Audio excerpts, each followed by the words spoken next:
Now, we'll pass some of the other portraits and come up on the second floor landing. We're standing on the second floor landing, and this is essentially just a upstairs hall off of which open a series of bed chambers. Now, in the original design of the house, there were really just 4 simple rooms on this floor. Robert reconfigured and tweaked the design a little bit for his own purposes, and we'll talk about that where we see some of the changes. But essentially, this is a private area of the house where the family would have lived, and no company except very intimate friends would have come up here. The most interesting part of the hallway, and we'll talk more about it when we go into the room itself, are the double doors ahead of us. This is one of the few doors on this floor that has a square arch, and those are pocket doors. They're sliding doors that slide back into the wall. That is the entrance to the music room, which is one of the most beautiful and unique rooms in the house. Unfortunately, due to the space needs of the borough, those doors are no longer opened, and the room itself has been subdivided. Much of the beauty of that room is lost to practical need, and also the fact that the fire damaged that room heavily, including the ceiling. Now, you have some information about the ceiling, Jessie, that you could tell us about. It was a cathedral ceiling, and it had exposed rafters, or simulated rafters, and at the end of each one, there was a little gargoyle representing a composer's head, the face of one of the composers. And that meeting was used for borough council meetings. They had their borough council meeting in there, and if you were at the meeting and you got bored, you could sit there and you could look at those faces and you could say, now which one is Chopin, and which one is Mozart, and which one is Beethoven, and kind of entertain yourself while they droned on and on about business meetings, because sometimes, as you know, they can become interminable with routine business. And I suppose having the pocket doors was practical because they could slide them open, and then the meeting could extend out here into the hall. Yeah, if they wanted to, they could accommodate a considerable audience. Yeah. The other thing that's interesting about that room is that it seems to have had connecting passageways, both from this room and the one on the opposite side, so that it could be entered from the inside of the room too. So it may have been used, in addition to being a music room, maybe as a morning room by the Roberts, where they had breakfast, or maybe where they gathered at night just for their own private sitting if they weren't going to be downstairs. Now, we're going to head into what today is used as the mayor's office, and which we interpret as Daniel Roberts' bedchamber. And I'll tell you why, and maybe you'll tell us a little bit more about Daniel Robert. Oh, Daniel Roberts, interesting person. The reason we think that this room was possibly Robert's bedroom is that it's actually the largest of the chambers on this floor, and it has many features that are common to the other major areas of the house, like the music room. You mentioned before the cathedral ceiling. Well, here is what that cathedral ceiling would have looked like, except it doesn't have, unfortunately, the music busts at the end. It has instead the decorative pendants that match the main rooms downstairs in the hall. The wood is a very beautiful, rich color. The stained glass windows are absolutely beautiful.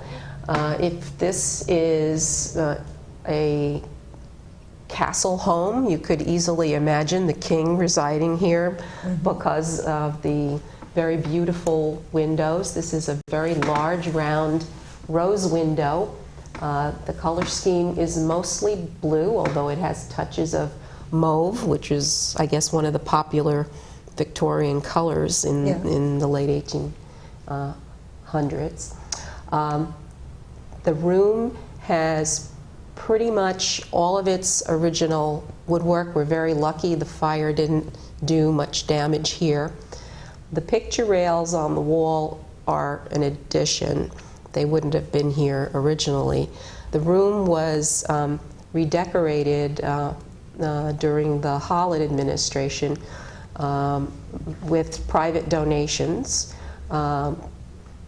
David Hall made this the official mayor's office. Before that, it had not been used as an office. Since he did that, it's been the mayor's office, and it's also used for small meetings. And we often meet here as the history committee, as do many other small groups. I wanted to maybe talk a little bit about Robert's himself, if you have anything to add about him. It's true, we don't know very much. No, you found out more about his family and his family background, but the man himself is rather undifferentiated from the background. We don't know much about him, except that he continued to do business in the city after he married Angelina Lance. And she was the local connection. She was a Somerville resident. The Lance family appear to have come to Somerville from Peapack, or that area. Her father is listed as a wool merchant, and the fact that there were woolen mills here would make a move to Somerville an appropriate and attractive move for the family. They apparently lived on Main Street up over one of the stores in an apartment. There were several children. Angelina had a little millinery shop, which was a thing for a woman of that social status to have. And we know that Daniel Robert, among his business interests, dealt in wholesale millinery goods. So it would appear that that's how they came to meet, was through this business connection. Neither one of them was young when they married, and they apparently had known each other for some years. And it appears that there was talk of matrimony, but they didn't marry. And they didn't marry, and they didn't marry. Finally, Lance is sued for breach of promise. Oh, in court? In court. They filed papers in Brooklyn. And the case never went to court. We don't know the details because it was settled by him marrying the woman. And the paper duly records that after the marriage ceremony was conducted, it was a civil ceremony in the it was in the parsonage of the St. John's Church, so I guess it's not a civil ceremony, but it's not a It wasn't a huge formal wedding. It wasn't a formal church wedding. And it wasn't a society wedding. Definitely not. And the paper goes on to record that after the ceremony, the groom spent the night in the Ten Eyck Hotel across the street from the bride's residence.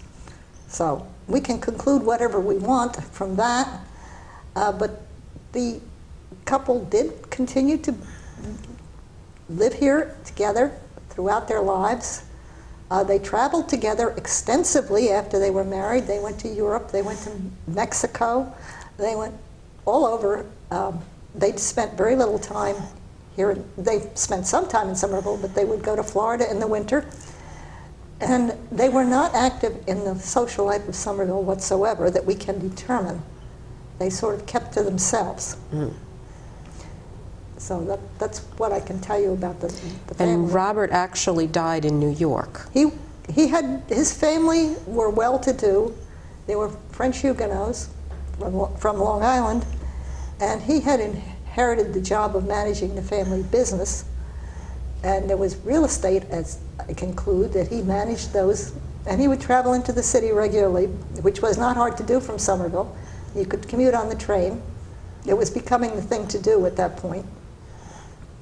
And in fact, when this house was built, the Somerville paper commented that we needed more wealthy New York businessmen to locate here. Mm-hmm. This was thought to have been just the thing for Somerville. So he traveled into the city, and according to his obituary, he was stricken with a heart attack on the streets of New York, and he died from it. He never recovered. She continued to live here for some years after his demise, But eventually, she sold the house to the Elks Club and moved to a smaller home here on West End Avenue, where she spent the rest of her days. And it would appear that she left most of the furnishings in the house when she moved. Yes, that seems to be the case, because the Elks have several pieces of furniture, as we mentioned, both a china cabinet, some chairs, and a couple of smaller pieces that maybe came from less elegant parts of the house, maybe from the original kitchen. There's a wonderful sort of big old cabinet that looks like it might have belonged in a kitchen or a pantry or something like that. So yeah, I think that's right. She probably did sell the furnishings with the house. And unfortunately, the Elks have moved several times since they left downtown Somerville, and I'm sure things got discarded along the way, which is a little bit unfortunate for us. But fortunately, they did preserve some things, and in talking with some of the historian-oriented people there, they actually had the original contract for the sale of the house, and the names of the people who signed it, and things like that. So we do have some records from them, and they've been very gracious to talk to us and tell us everything that they know, although over the years a lot of information has been lost. Yeah, it's interesting to speculate which one, whether it was Daniel, Robert, or Angeline, who wanted a house of this size and this magnificence and this style, because they were copying a house that had been built 50 years before. It was no longer fashionable in that sense, and although it was a landmark house that they were copying, so it's very interesting to speculate, you know, whose influence it was that made the choices. And maybe that was a common interest, and maybe that's what helped to bring them together. Maybe. I'm betting it was Robert's choice, because from the things that we've turned up about him, he seems to have been related to a family that was interested in building very ornate Renaissance-style buildings. A cousin of his on Long Island built several such homes that have a real medieval feel to them. So it may be that he was sort of mimicking what was being done by other members of his family. It also seems to me that Robert was primarily a New York businessman, and Jackson Davis had a number of properties in New York that he had built. He might have gotten familiar with his architecture that way, and decided to copy a building because he was familiar with and liked what he saw. And it also is interesting to me that he basically chose to live out here, away from the city. It was sort of like an escape. And in fact, the branch of the Robert family that remained on Long Island actually was rather flamboyant and in the press a lot. And if he was a private man, which he seems to have been, he may not have liked that very much. And so to come out here might have appealed to him. So I'm betting it was Robert, but we won't know for sure. And that's part of the mystery of the house and what makes it fun